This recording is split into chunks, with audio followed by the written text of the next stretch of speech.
So here's the idea. You know how you tell your kid to be a good sport?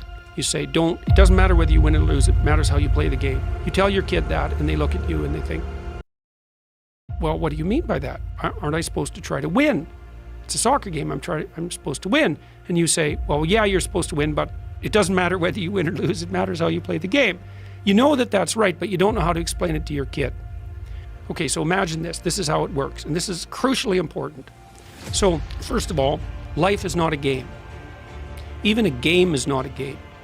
Because a game is, most of the time, a game is the beginning of a series of games. So let's say that you're on a soccer team. Well, there's winning the game, but the game isn't the issue. The game is the whole series of games. So maybe the game is winning the championship. And winning the championship and winning a game are not the same thing. And the reason for that is, well, maybe if you want to win a game, the best thing to do is to let your star player make all the moves. But if you want to win a championship, maybe the best thing is for your star player to do everything he or she possibly can to develop all the other team members. That's a different strategy. And the reason it's different is because it iterates across time. Okay, so I'll tell you a quick story. So when my kid was playing hockey, when he was about 12 or so, he was in the championship game. And it was really fun to watch. The teams were pretty equal, which is something that you want, so that everybody can expand their skills while they're playing. And it was like 5 seconds to the end of the game, and the other team made a breakaway and came down, and the guy came down the ice and scored. It was a beautiful goal, and it was 4-3, and that was the end of it, right? And on my kid's team, there was the kid who was the star, and he was a pretty good hockey player. He came off the ice, and he was very annoyed about what had happened.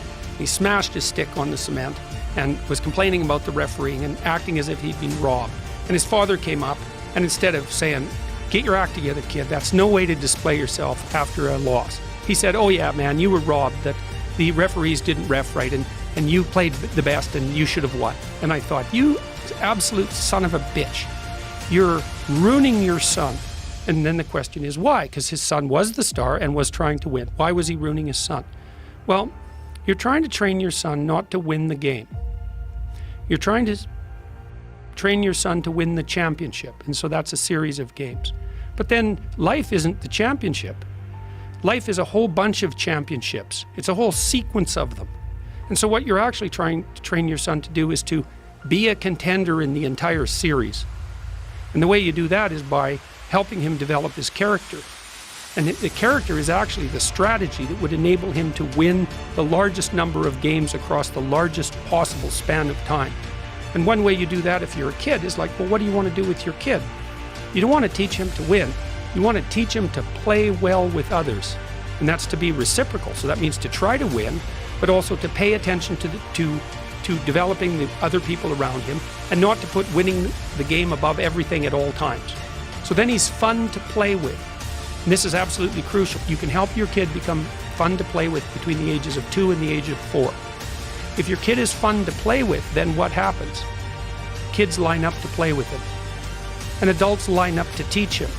And if kids line up to play with him, then he'll have friends his whole life, and he'll be socialized, and he'll be invited to many games, some of which he'll win, all of which he'll be able to participate in. And if he's fun to play with, then adults will teach him things, and then he wins at life. And so when you say to your kid, it doesn't matter whether you win or lose, it matters how you play the game, what you're saying is, don't forget, kid, that what you're trying to do here is to do well at life. And you need to practice the strategies that enable you to do well at life while you're in any specific game. And you never want to compromise your ability to do well at life for the sake of winning a single game.